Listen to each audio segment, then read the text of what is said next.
Welcome to the Indian River County Chamber of Commerce Candidate Interview Series. My name is Andrea Beam, President of the Chamber, and I am joined today by Jennifer Pippin. You are running for District 2 County Commission. Yes, Thank you ma'am. for joining me. Thank you for having me. Would you like to start out by telling our viewers a little bit about yourself and what brought you here? Sure, absolutely. So I'm born and raised in Florida, and I came to Indian River County when I was 18 years old, and I was married here. My children are born here. This is my home. And one of the main reasons why I'm running for a county commission is because I was asked by many people, citizens and elected officials, to run for this seat. And I am happy and honored to be able to meet with people and get ready to serve the community as a public servant. Great. All right. So what, you kind of just touched on this a little bit, but what motivated you to run for county commission, and what would your top priorities be if you were elected? Sure, great question. So again, a lot of people ask me to run. This is going to be an open seat for the first time in 20 years. The current incumbent has been there for 20 years, won 5 elections. So again, a lot of people ask me, and I think when it's time to run as a public servant is when people are asking you, when you can do a better job than the person that's there before, but if they're retiring, you have no competition, right? And when you feel like you can make a big change. So for me, that's why I'm running. I know that I could make some great changes and keep some things the same, things that keep Indian River County wonderful. And then my top 3 priorities would be, so when Amendment 3 passes in, November, again, it comes to a vote, you have to get 60% or more, making sure the county commission is fiscally responsible and making sure that it's transparent for our community and, our families. My second priority would be, again, growth and managing that. That's something that every single person talks about. It's the tax, issue and the growth in Indian River County. We need to see more of the oranges and the cows, and we just need to be responsible and make sure we have, law enforcement as we build, safety as we build, infrastructure as we build, and, just, again, keeping it this, small community, making sure we're doing everything right by veterans and retirees and families here in Indian River County. So that would be my number 2. Supporting law enforcement and safety would be my 3rd. So again, with this Amendment 3, there's a lot of, misinformation saying that they won't be covered or they won't get raises or they're going to be X'd out. Well, on page 17 of the 20-page amendment that many people haven't read in its entirety because it's 20 pages, right? And it's kind of boring. On line 414, it does say that, law enforcement and safety and fire would be included in being covered, in when the property taxes are reduced and the homestead exemptions go up, those things have to be covered by the county commission. So again, just trying to get that message out and letting our, law enforcement and fire, representatives and emergency know that they will be supported and they will be covered, if and when this amendment passes by the 60% or more of the voters in Florida in November. Right.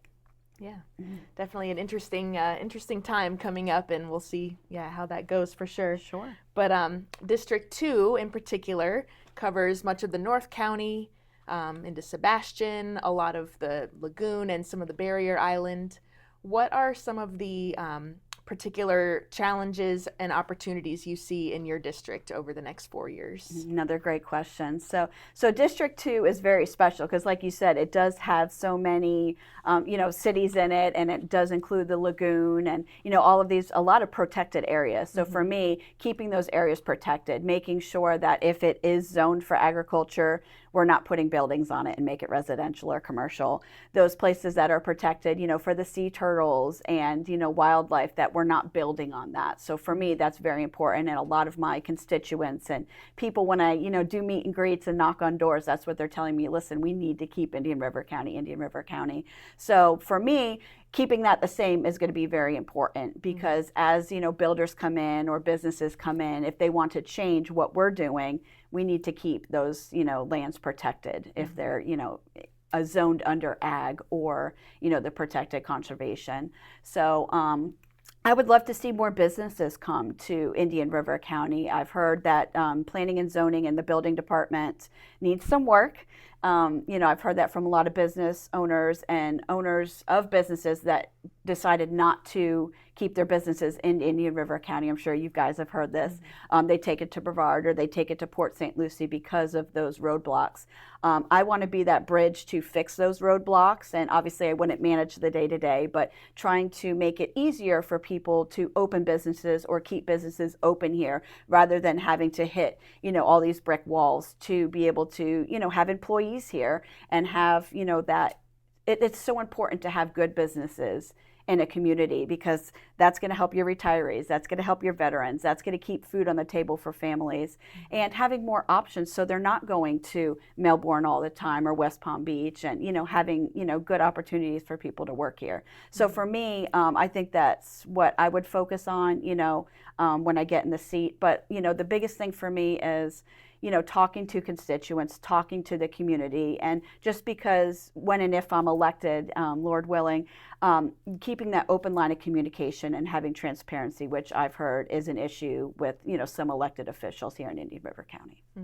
Okay, that's a good segue into my next question. So, as you know, the Chamber of Commerce advocates and supports the business community here in Indian River County. What do you think is the County Commission's role in not only retaining and helping our small businesses, our local businesses, but also attracting quality employers to our area to strengthen the local economy? Another excellent question. I think it is a major role of the County Commission because if you don't have businesses and you don't have employees and you don't have people working, it's going to be retirement community only. You're going to force all the families out. You're going to force people out, or they're going to have to travel and go do these different things. So, I think it's very, very important for the County Commission to make sure that we have lots of businesses and lots of opportunities for people to work here. So this way, again, we keep Indian River County, the wonderful county it is, and keeping the young families here and making sure that they're not struggling, with finding employment and keeping employment. Because we are a very seasonal town, right? So, from that May to October, you'll see the restaurants slow down and things like that. So having, good businesses and, having business owners that are thriving with their businesses is very important. It is absolutely the job of the County Commission to make sure that that's going smoothly. Nice. So final question before I'll give you a chance to do some closing remarks, but if you are elected, what would success look like for you at the end of your first term? And how would you measure your effectiveness as a county commissioner? Another excellent question to end it off. So for me, success would be if the community is thriving, the community is happy, my constituents are happy, when people are giving me feedback and I'm responding to that, making sure that I'm taking care of the issues that are brought to my attention in a timely manner, of course. So for me, making sure that I'm being the best public servant available and to the community and available to make things better and listening to people and making change, or again keeping things the same if people are saying, hey, we want to come and build all of this on the agriculture lands, when it comes to me for a vote, I will say absolutely no, we need to keep agriculture and the conservation areas.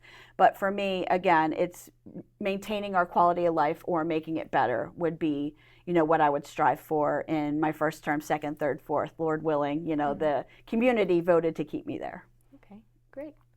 So is there anything else you'd like to end with, or any closing remarks for our viewers? No, thank you so much for doing this. I really appreciate the Chamber taking the time to, send all the emails out and the questions and having us here to talk to the community about, not what our vision is, but, what needs to happen here in Indian River County and what a public servant really is being.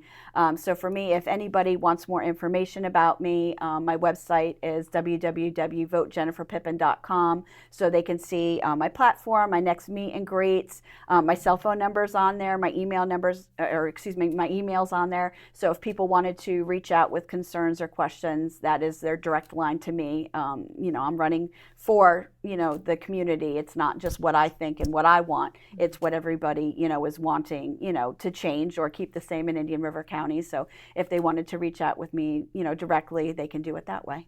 Okay, great. And I just wanted to thank you for taking the time to come and speak with us today. And this is definitely important information to get out to prospective voters. I hope everybody votes. And thank you for your willingness to serve the people of Indian River County. Absolutely. So it was a pleasure Thank you so talking much to for you having today. me. I Thanks. appreciate it. All right.